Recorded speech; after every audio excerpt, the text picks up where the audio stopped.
पर फैसला करना ਜਿਹੜਾ ਨਾ बड़ा मुश्किल होण ਡਿਆ। देखो की बनता हुण जाके देखते हैं। पानी अस्सलाम वालेकुम, की हाल चाल है तुहाडा? उम्मीद करदा सारे ठीक ठाक हो गए। अल्लाह ताला दे फजल ते करम दे नाल शुरू करदे अज दा व्लॉग। कल ना असीं इत्थे जनाजा भगताया वा सुबह कुल है कि थोड़े लेट तकरीबन 10 वजे।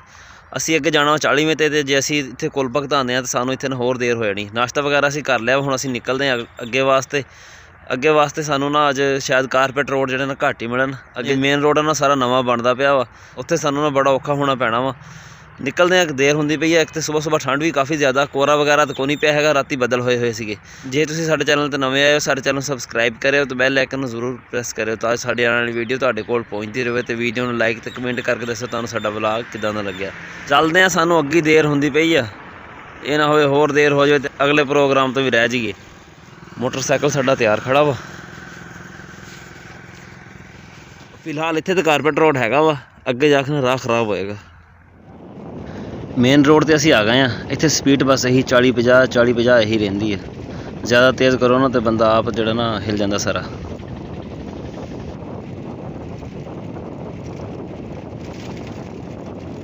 पहुँच सी गए हैं। प्रोग्राम जिहड़ा ना थोड़ा लेट है हजे, तो ठंड ना सानू चंगा बिना हथ पैर कंबण डै ही नहीं, ठंड लगन डई है। मोटरसाइकिल तो सुबह सुबह हवा जी खाँदी है। हजे 10 वजे है तो प्रोग्राम है थोड़ा पता नहीं 1-2 वजे जाके। चाह साड़ी आ गई, चाह पीने ताज़ी सर्दी थोड़ी घटे, नाल आंडा भी है।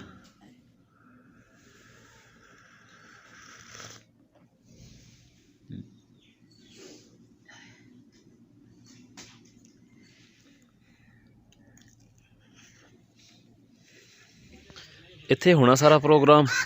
जगह हजे वो परे तरपालां पईयां विछाण वालियां, पता नहीं किधर गए सारे। आप खेलते पे हो? हाँ, की खेलन लगे हुए हो?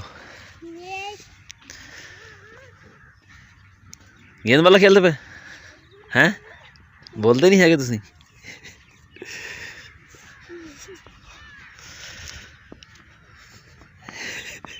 शर्माई जाते हैं, खेलते नहीं है। हम तो तुम ही खेलना आया ना हैं कि चला मेरे को आया हो? चला चलिए फिर आ जा। ਅਸੀਂ ਨਾ ਅਸਲ ਦੇ ਵਿੱਚ ਆਉਣਾ ਸੀ ਅੱਜ। ਕੱਲ੍ਹ ਜਿਹੜਾ ਸਾਡੀ ਪਲੈਨਿੰਗ ਵਿੱਚ ਸੀ ਨਾ, ਅਸੀਂ ਖਤ ਵਗੈਰਾ ਕਰਾਉਣਾ ਸੀ, ਉਹ ਸਾਰਾ ਸਾਡਾ ਨਾ ਉੱਦਾਂ ਹੀ ਰਹਿ ਗਿਆ। ਹੁਣ ਇੱਥੇ ਚੱਲਦੇ ਹਾਂ, ਦੇਖਦੇ ਹਾਂ ਕੋਈ ਦੁਕਾਨ ਅਗਰ ਹੈ ਰਾਜੇ ਦੀ ਤਾਂ ਉੱਥੋਂ ਕਰਾਉਂਦੇ ਹਾਂ ਖਤ, ਅਤੇ ਫਿਰ ਆ ਕੇ ਨਹਾਵਾਂਗੇ। ਹਜੇ ਹੈਂ ਤੂੰ ਵੀ ਨਹਾਉਣਾ ਵਾ ਤੇ ਨਹਿਰ 'ਚ ਨਵਾ ਦਾਂ ਹੈਂ? ਤੈਨੂੰ ਪਤਾ ਦੁਕਾਨ ਦਾ ਹੈਂ? ਤੁਸੀਂ ਸਾਡੇ ਕੋਲ ਆਉਣਾ ਨਹੀਂ? ਕਦੋਂ ਆਉਣਾ? छुट्टियां तो अगे लंघ गई वा, गर्मी छुट्टियां जाओगे हुण? राजे कोल पहले 2 नंबर लगे हुए, इन्हां तो बाद साडा नंबर आएगा। फिर खत असीं करवा लिया वा, हुण ना नहाना वा। पर फैसला करना जिहड़ा ना बड़ा मुश्किल होण डिया। मौसम जिहड़ा ना सूरज लुकिया होया वा ते बदलां पिछे ठंड बनी हुई है, हल्की हल्की हवा भी चलन डई है। देखो की बनता हुण जाके देखते हैं। कोई पानी का निज़ाम देखते हैं, पानी अगर थोड़ा है ना गर्म फिर नहा लांगे, नहीं जो ठंडा होया ना तो फिर प्रोग्राम सानू कैंसल करना पैना। खोल बिस्कुट खाइए हुण, खोलना नहीं है हैं? घर जा खोलने। कुरान खानी शुरू हो गई है, बंदे हजे थोड़े जे आए आ, हजे होर आने आ। जिन्नी जगह बनाई है आखिर भरनी सारी ये। नहा के तैयार असी हो गए हैं। हम बाहर जाके देखते हैं निज़ाम कितने तक पहुँचा, कोई काम नेड़े लग्या कि नहीं लग्या। कुरान खानी तो बाद हुण होएगी जिक्र दी महफिल।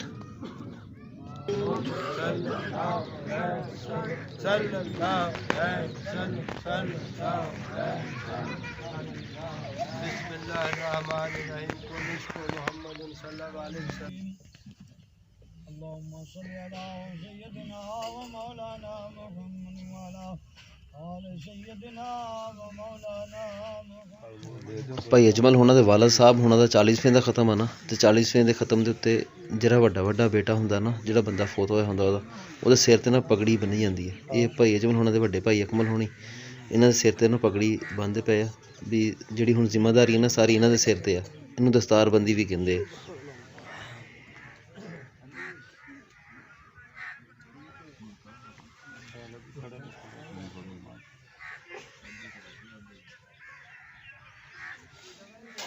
खाना शुरू हो गया वा, दस्तारबंदी वगैरह होंदी रही ना तो देर काफ़ी लग गई। खाना पा के रखा है वो सारा जड़ा ना ठंडा हो गया।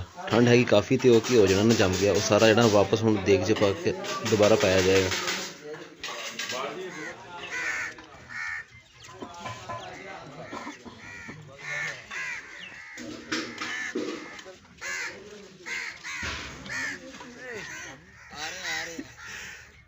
ਅੱਗੇ ਹਵਾ ਠੰਡੀ ਚੱਲਣ ਡਈ ਹੈ, ਤੂੰ ਬਹਿ ਕੇ ਜਾ ਕੇ ਆ ਮੁੰਡੇ ਉੱਤੇ ਨਾ ਮੋਬਾਈਲ ਦੇ ਸਿਗਨਲ ਵਾਸਤੇ ਬੈਠੇ, ਥੱਲੇ ਸਿਗਨਲ ਨਹੀਂ ਆਉਂਦੇ ਹੈਗੇ। ਸਮਾਨ ਸਾਰਾ ਕਲੋਜ਼ ਹੁੰਦਾ ਪਿਆ। ਹੁਣ 4:30 ਹੋਏ ਖੜੇ, ਪ੍ਰੋਗਰਾਮ ਜਿਹੜਾ ਨਾ ਸਾਰਾ ਖਤਮ ਹੋ ਗਿਆ। ਅਸੀਂ 4 ਵਜੇ ਵਿਹਲੇ ਹੋ ਗਏ ਸੀ ਘਰ, ਅਸੀਂ ਵਾਪਸ ਜਾਣਾ ਸੀ ਪਰ ਨਹੀਂ ਜਾ ਸਕੇ ਹੈਗੇ ਕਿਉਂ ਸਾਨੂੰ ਵਾਪਸੀ ਵਾਸਤੇ 3-3.5 ਘੰਟੇ ਜਿਹੜੇ ਨੇ ਪੱਕੇ ਚਾਹੀਦੇ ਆ। ਸਾਡੇ ਕੋਲ ਪਿੱਛੇ ਟਾਈਮ ਸੀਗਾ ਪੌਣੇ 2 ਘੰਟੇ। ਪੌਣੇ 6 ਵਜੇ ਨਾਲ ਸੂਰਜ ਜਿਹੜਾ ਨਾ ਗਰੂਬ ਹੋ ਜਾਂਦਾ।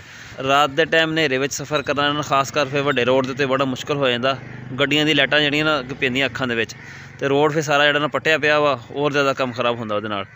ਅੱਜ ਸਾਰਾ ਦਿਨ ਨਾ ਮੌਸਮ ਜਿਹੜਾ ਨਾ ਜ਼ਿਆਦਾਤਰ ਬੱਦਲ ਹੀ ਰਹੇ ਆ, ਧੁੱਪ ਜਿਹੜੀ ਘੱਟ ਨਿਕਲੀ ਆ, ਉਹਦੇ ਨਾਲ ਠੰਡ ਜਿਹੜੀ ਨਾ ਕਾਫੀ ਬਣੀ ਹੋਈ ਆ। ਸ਼ਹਿਦ ਦੀ ਮੱਖੀਆਂ ਵਾਲੇ ਇੱਥੇ ਹੀ ਬੈਠੇ ਆ, ਇੱਥੇ ਵੀ ਡੇਰਾ ਲਾਇਆ ਹੋਇਆ ਇਹਨਾਂ ਨੇ। ਬਾਗਾਂ 'ਤੇ ਫੁੱਲ ਛੋ ਲਾਉਣਾ ਨਾ ਹੁਣ ਬਹਾਰ ਜਿੱਦਾਂ ਆਉਣੀ ਆ, ਅਤੇ ਸ਼ਹਿਦ ਦੀ ਮੱਖੀਆਂ ਵਾਲਿਆਂ ਨੇ ਪਹਿਲੋਂ ਆ ਕੇ ਡੇਰਾ ਲਾ ਲਿਆ ਹੋਇਆ ਆਪਣਾ, ਵੀ ਫੁੱਲ ਆਵੇ ਤਾਂ ਅਸੀਂ ਜਲਦੀ ਜਲਦੀ ਰਸ ਚੂਸ ਲਈਏ ਅਤੇ ਸ਼ਹਿਦ ਬਣਾ ਲਈਏ ਇਹਦਾ। ਸ਼ਹਿਦ ਦੀਆਂ ਮੱਖੀਆਂ ਵਾਲੇ ਜਿਹੜੇ ਨਾ ਕਾਫੀ ਹੋ ਗਏ ਆ ਸਾਡੇ ਏਰੀਏ 'ਚ ਹੀ ਬਹੁਤ ਜ਼ਿਆਦਾ। ਰੋਡਾਂ ਤੋਂ ਲੰਘਦੇ ਹੋਏ ਨਾ ਫਿਰ ਅੱਖ ਮੂੰਹ 'ਤੇ ਲੱਗਦੀ ਹੈ ਅਤੇ ਉੱਥੇ ਲੜ ਜਾਂਦੀ ਹੈ, ਮੂੰਹ ਸੁੱਜ ਜਾਂਦਾ। ਫਿਰ ਸਰੋਂ ਵੀ ਤਿਆਰ ਖੜੀਆਂ, ਫੁੱਲ ਲੱਗੇ ਹੋਏ ਸਰੋਂ। ਅਸਲ 'ਚ ਜਿਹੜੀ ਖਾਨ ਮੱਖੀਆਂ ਲੈ ਕੇ ਆਏ ਬੈਠੇ ਆ ਨਾ, ਇਹ ਅਸਲ 'ਚ ਲੈ ਕੇ ਆਏ ਸਰੋਂ ਦੇ ਫੁੱਲਾਂ ਵਾਸਤੇ। ਜਿਹੜੇ ਹੈਗੇ ਨਾ ਬਾਗਾਂ ਦੇ ਫੁੱਲ, ਉਹ ਥੋੜ੍ਹੇ ਹਜੇ ਲੇਟ ਲੱਗਣੇ ਆ, ਹਜੇ ਲੱਗੇ ਨਹੀਂ ਹੈਗੇ। ਫਿਲਹਾਲ ਸਰੋਂ ਦੇ ਜਿਹੜੇ ਨਾ ਉਹ ਕੰਮ ਚਲਾਈ ਪਏ ਆ।